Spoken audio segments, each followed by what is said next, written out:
Buenos días a todos. Vamos a arrancar la jornada. Bienvenidos a todos a esta jornada de difusión de las convocatorias y de las próximas oportunidades dentro de las misiones de Horizonte Europa. Es una jornada que organizamos desde CDTI, pero la organizamos en coordinación, por supuesto, con el Ministerio y con FECIT, que, como sabéis, somos los que tenemos alguna responsabilidad sobre la gestión de estas misiones.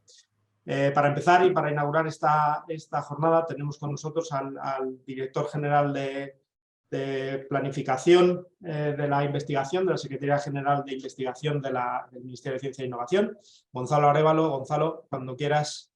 Buenos días. Perfecto. Bueno, pues lo primero de todo, saludar a toda la audiencia, ¿vale?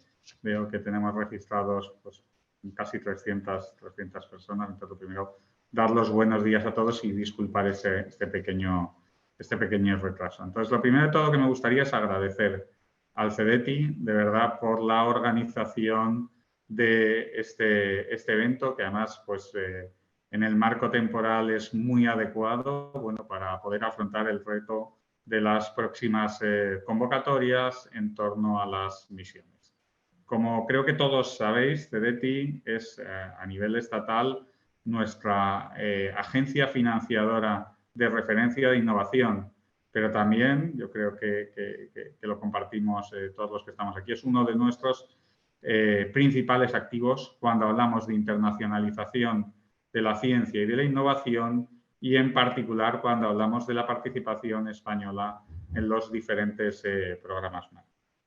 También quisiera tener una referencia en esta apertura al rol que ha tenido la Fundación Española y que sigue teniendo la Fundación Española para la Ciencia y la Tecnología para facilitar el desarrollo de lo que podríamos llamar el ecosistema de misiones a nivel nacional y darnos apoyo al Ministerio de Ciencia e Innovación para poder desarrollar lo que en su momento fueron los grupos espejo para las misiones en forma de semilla para luego conseguir tener un nivel de participación global a nivel de comunidad. Una comunidad que no es exactamente la misma que las convocatorias habituales del programa marco por la propia naturaleza del instrumento de las misiones. Paso un momento al inglés, because I would like also to especially thanks our speaker, Neville Reeve. He's a key person. I can say that maybe we can consider him as the European Commission ambassador for us in terms of mission, and he has been with us in several events. Y también quisiera agradecer al resto de participantes que van a tomar las diferentes presentaciones en las sesiones paralelas que tendrán lugar después de esta sesión de apertura. Agradecer también la participación a esta larga audiencia que estáis al otro lado de la pantalla, para lo que, como decía, bueno, pues tenemos unas cifras de participantes pues, altamente elevadas, que yo creo que esto refleja precisamente pues, cómo está siendo la participación de las entidades españolas cuando hablamos de las misiones, ¿no? Y solamente una serie de cifras meramente descriptivas. Tenemos participación en 38, o tenéis, mejor dicho, participación en 38 acciones que ya están discurriendo bajo las convocatorias de misiones. Coordináis entidades españolas cerca del 11% de los proyectos que se están desarrollando y esto ha supuesto que en términos globales se estén recibiendo cerca de 60 millones de euros, que en términos brutos o globales de retornos es un 14%, y si lo circunscribimos a los países de la Unión Europea, que es generalmente en torno a donde fijamos nuestros objetivos, hablamos del 16%. La participación viene liderada por universidades y por el sector privado, que entre ambas son capaces de movilizar cerca del 55% de los fondos. Y luego hay otra serie de hechos ya no vinculados tanto a las convocatorias como al trabajo que hay detrás, como tener a día de hoy al menos una persona española en cada uno de los mission boards, o tener entidades participando en todos los ámbitos de las diferentes acciones de coordinación y apoyo que se lanzaron precisamente en esa fase inicial del desarrollo de las misiones. Durante las sesiones paralelas vais a tener más información sobre la participación a nivel de misión. Me gustaría decir que, siendo relevantes estas cifras, desde mi punto de vista, no es solo una descripción de dónde estamos, sino una capacidad de ver dónde podemos estar en un futuro, viendo cuál es el objetivo global o cuáles son los objetivos globales y la ambición de las misiones y el propio concepto como instrumento que tiene que ir más allá de la cadena de valor de la investigación, el desarrollo y la innovación. Por ello, aunque podemos estar, creo que, muy satisfechos con dónde estamos, también tenemos, diría, la oportunidad, pero también me atrevo a decir la responsabilidad de continuar este camino iniciado desde la apertura de las primeras convocatorias de misiones. Ya para acabar, me gustaría felicitar y agradecer a la comunidad española por ser tan activos en la participación bajo este nuevo instrumento y, de nuevo, estimularos, ¿vale?, a que toméis el máximo provecho de los diferentes recursos que ponemos para intentar ayudaros en la participación en estas convocatorias. Felicitar de nuevo por el trabajo muy bien hecho desde un nivel muy amplio y que, bueno, saquéis el máximo provecho de toda la información que, por un lado, ahora en esta sesión de apertura y posteriormente en las sesiones paralelas se os va a ofrecer. Nada más por mi lado, Guillermo, muchas gracias y mucha suerte con la jornada. Muchas gracias Gonzalo. Gracias por tus palabras y por pintar un poco, encuadrar un poco las misiones en todo esto. Cambio al inglés. Thanks a lot, Gonzalo. Now we have the pleasure to have with us Neville Reef, as Gonzalo has just said. He's the advisor and coordinator of missions from DG Research and Innovations at the European Commission. He's one of the visible faces of the missions, I must say. As I said, it's a pleasure to have him, and it will be for us very interesting to hear what he has to say about how missions are going and how is expected to be for these missions to be developed in the near future. Neville, thanks again, and the floor is yours. Yeah, thanks so much, Gonzalo, and thanks, Guillermo. I'm really delighted to be here with you at this meeting. I think it's a demonstration of the continuing interests and support missions are getting from member states, associated countries, from many countries internationally. I work as advisor and the principal coordinator of the missions approach. I had the privilege to lead the team that launched this whole initiative starting in, 2018. In fact, it was probably before that. Although today, of course, as you know, each mission has its own management led at senior levels across the European Commission. We've really managed to devolve this and bring in very senior people indeed, Deputy Director General level in many cases.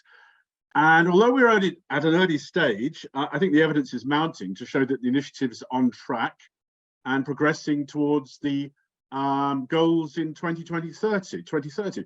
After 18 months of implementation, we see that the missions have made significant steps and in the process have promoted policy alignment and synergies, fostered the development of R&I content, mobilized political institutions, key stakeholders and citizens. This is a really perfect time for reflection because, as quite a number of you will probably know, there is a review on the missions ongoing, and this will result in a report and a Commission communication which is scheduled to be delivered before the summer. And the communication will set out the next steps and further developments. I mean, this all fits with the philosophy of the missions, which are a new way of doing business, and by their nature involve close monitoring with the possibility that you can modify and change direction if needed. To give a flavour of what's taking place, I'll run through some example of this policy alignment, synergies, innovative implementation, as well as the political mobilisation and governance, and then reflect on issues and directions for the future of the missions. I should stress that this is not to prejudge the political decisions which are to come, but rather simply to highlight the options that may be considered in this process. So first of all, on policy alignment and synergies, as we've made very clear, the missions are a new way to drive research and innovation policy and engage across a broad spectrum of other policy areas. Examples of how this alignment and synergies are working, the mission on adaptation to climate change was developed at the same time as the EU adaptation strategy, and specifically with the strategy's objective of a climate resilient Europe by 2050. The Cancer Mission and Europe's Beating Cancer Plan, which is a pillar of the European Health Union, were co-developed from the beginning. Their objectives aligned, complementary flagship initiatives agreed. Now, as a result of this approach, at least 300 million has already been invested by other programs to support the Cancer Mission, in addition to the already 365 or so million invested from Horizon Europe and over 400 million from the EU for Health work programs. Now, concerning oceans, seas and waters, the mission is acting as a catalyst for synergies across different EU national and regional programs, already pooling funds beyond R&I, in particular through the European Maritime Fisheries and Aquaculture national plans. The cities missions leverage investment in other programs and in member states. Synergies have been achieved, for example, with the EIC, Connecting Europe Facility, the LIFE Strategic Integrated Projects, the Urban Innovation Action. And many member states or regions are referring to the cities mission in their regional operational programs. And with the soil mission, more than a dozen EU Green Deal strategies have identified the mission as a tool to deliver on their policy ambitions.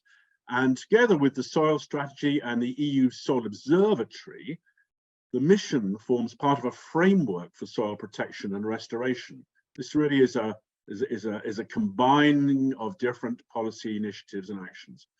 The member states have integrated the soil mission, in 18 out of the 28 CAP strategic plans. And this links innovations in soil management, farming, and helping to deploy and replicate solutions which are developed under the mission in more than 1,000 additional testing sites. So this is a really, I think, neat set of examples of how this alignment, this integration between policies is being achieved through the missions. But not only that, I think what's really important, and this is to me is almost a standout feature of what the missions are achieving, you're seeing a flourishing of innovative new means of delivery. For example, through dedicated platforms for implementation, working more closely with citizens, and supporting innovation at the regional and local levels. Now, again, some examples of this include, for example, in the first case, the climate adaptation mission, more than 300 regional and local authorities signed up to the mission charter, which shows political engagement to work towards the mission objectives. And these regions, cities, and local authorities represent approximately 40% of the EU population. On the 26th of January of this year, the mission implementation platform and missions community of practice were launched with more than 400 representatives of regions. And targeted technical assistance to the regions will be provided together with the EIB and DG Regio to identify a pipeline of bankable adaptation projects. So far as cancer, there are two flagships, the UNCAN EU platform to better understand the development of cancer, and the European Cancer Patients Digital Centre, which enables cancer patients to share data and better navigate the health system thus benefiting researchers and citizens. The future establishment of national cancer hubs will also increase impact, for example, through ensuring investments in R&I start to be more prominent in national plans for cancer control. And the project to establish these hubs held its launch event in Lisbon on the 3rd of May, just gone. In addition, and here's another innovative implementation approach, the dialogue with young cancer survivors has been launched. And this gives them a space to share experience, express needs, and to co-create initiatives. And this fed a conference addressing the needs of young cancer survivors back in early February, just gone. Oceans and waters, I think the obvious feature there is the creation of the 4 mission lighthouses, which have been set up in major European sea and river basins to pilot, demonstrate, and deploy at scale solutions, making them available to over 100 European associated regions. And this also is creating key communities of actors, ports, fleet owners, coastal cities, islands, fishing and conservation communities. Also important for the ocean mission is the charter, which is endorsed by member states, regions, local authorities, and international partners. And through this, stakeholders are able to express strong political support, taking concrete measures, and also mobilizing bottom-up actions and resources. More than 350 actions, mobilizing well over €2 billion have already been pledged under this mission charter. And amongst the nearly 40 mission projects under the Ocean Mission, which have been launched, involving stakeholders well beyond the R&I constituency, I think one of the prominent features many will be aware of is this European digital twin of the ocean, which will be operational in 2024. And this will make ocean knowledge available to citizens, entrepreneurs, scientists, and policymakers, allowing predictions and informed decisions. Cities, I think probably for many people, this is the mission which has received some of the best publicity. It's very well known indeed. And the novel implementation approach is not only to achieve 100 climate neutral and smart cities by 2030, but also ensure that these cities act as experimentation and innovation hubs to put all cities, European cities, in a position to become climate neutral by 2050. We had an amazingly successful call for expression of interest, which resulted in applications from 7 cities. The selected, roughly a third of that, unfortunately, we only managed a third, came from all 27 member states and 8 associated cities, representing 12% of the population of the Union. And these mission cities have started to work on their climate city contracts, another novel feature of this implementation, which we're seeing with the missions.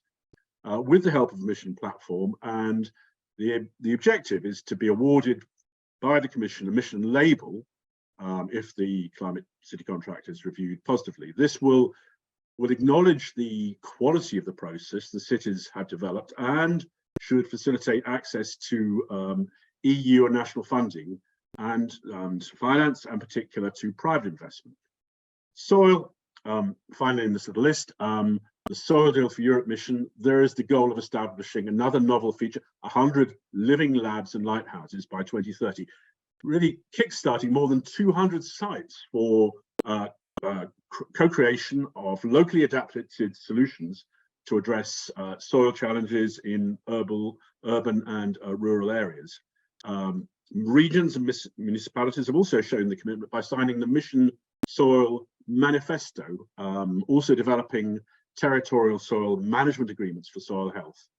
I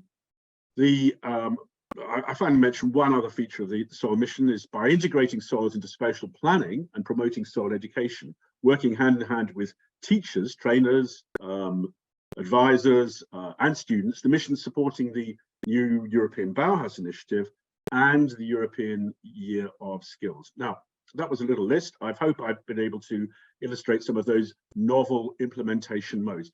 I won't overlook governance because this is also a critical part, I think, of the progress we've made with the missions.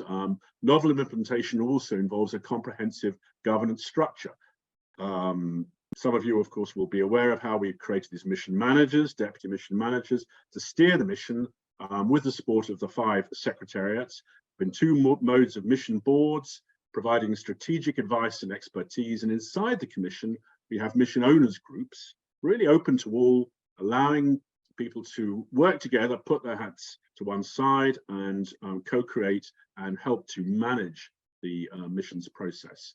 And in the member states, of course, and I was very lucky to be able to join you in Spain really at the start of your sort of working on this, to see mirror groups being formed, working in action. We've seen this in other places. We've seen interministerial task forces, and these have been able to mobilize national programs and initiatives. Okay, what of the future? First of all, we have to keep in mind key organizational and implementation challenges where work is still progressing. Amongst these is the means to identify and control portfolios, which by their nature the missions are creating. These must balance a top-down approach of each mission's goals and also the bottom-up availability of actions and projects, connecting the programs and actions in member states and associated states, and even internationally. This is a vital part of this. And from the many visits to countries we've been making to promote the work of the missions, we see such huge potential and demand. But to achieve this, you need to contend with different rules, timing, stakeholders that underpin the components of portfolios.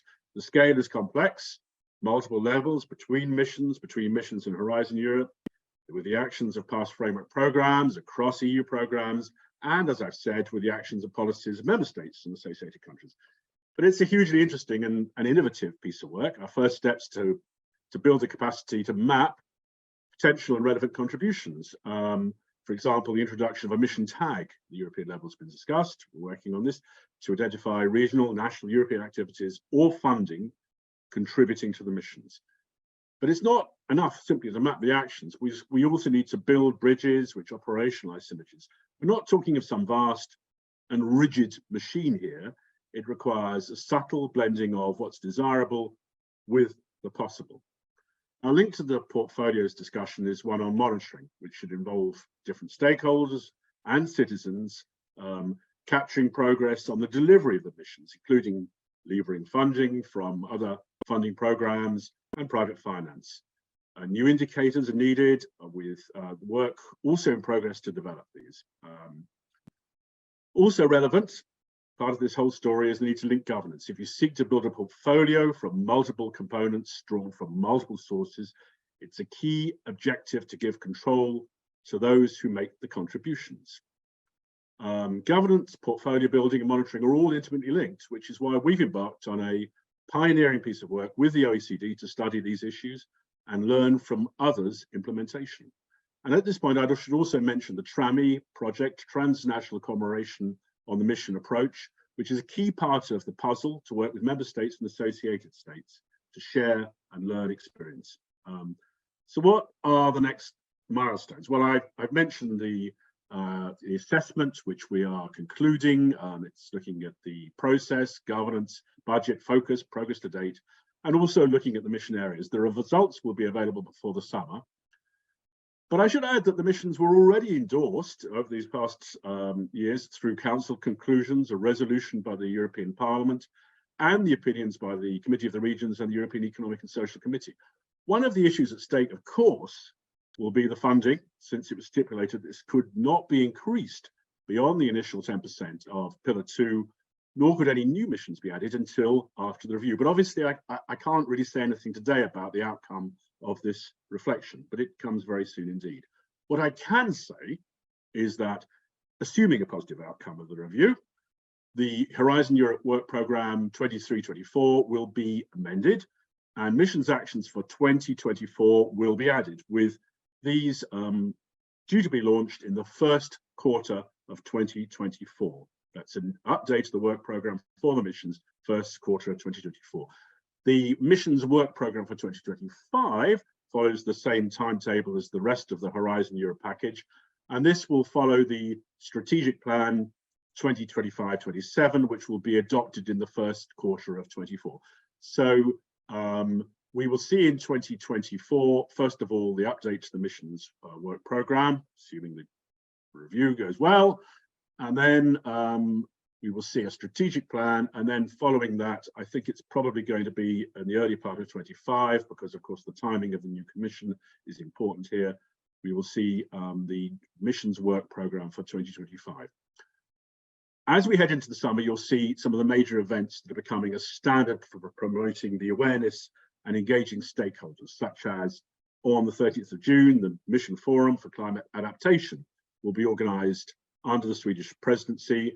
And one of the first mission, this will be hosted in the Blekinge region, which is one of the first mission charter signatories. This will also be an opportunity to take stock of progress made. And similarly, there will be a European Mission Soil Fair organized, which will be for the first time this year. If you need to keep up to date on this, each mission has its own website, social media, and there's a simple way. If you just type in EU missions, you get to a central page, which it has a nice news section telling us about what's taking place. Now, I've tried to give you a little bit of the key features, the successes, the synergies, alignment, and also, I believe, the novel implementation. Also, a little bit of speculation about the key issues which we've got to still solve, and talking about the timeline. So look, thank you very much for that. It's been a great opportunity to talk about the missions. It's a passion for me, and I've been really excited to be part of it.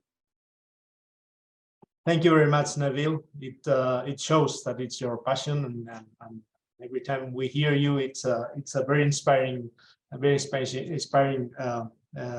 occasion. As you had all heard, we are in a special moment. Gonzalo already said it, and Neville just subscribed. We are in a key moment where the future of missions is developing. And as we've seen from the past, well, missions has been an instrument. It was a novelty in Horizon Europe, but it's been an instrument that has been perceived by the Spanish participants in the program as a very good chance to develop their projects and to find the right opportunities for their ideas. Thank you very much, Neville. It's always a pleasure to have you and to count on the Commission for this on our effort to promote the participation of Spanish entities. Muchas gracias, Gonzalo, a ti también por vuestro apoyo, como siempre, desde el Ministerio. Pasamos ya a la parte más práctica, a las misiones, a las sesiones paralelas que tenemos preparadas para cada una de las 5 misiones. Los participantes registrados en esta sesión habrán recibido esta mañana un correo en el que podrán encontrar los enlaces a las sesiones de Teams. No será en Zoom, será en Teams. Cada una de las sesiones paralelas que se van a desarrollar a partir de estos momentos o en 5 minutos, dándonos tiempo para ponerlo todo en marcha, pero podéis empezar a entrar en esos enlaces que habéis recibido. Si no habéis recibido el correo, en la plataforma de eventos de CDTI, donde os registrasteis para este evento, podéis encontrar también los enlaces colgados dentro de la agenda. Y además intentaremos colgar los links, aunque creo que no está funcionando en el chat ahora mismo de esta sesión.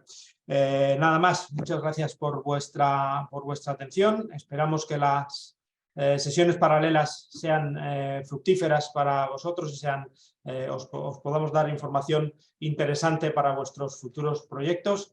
Para los que, como siempre, desde CDTI os ofrecemos nuestra ayuda.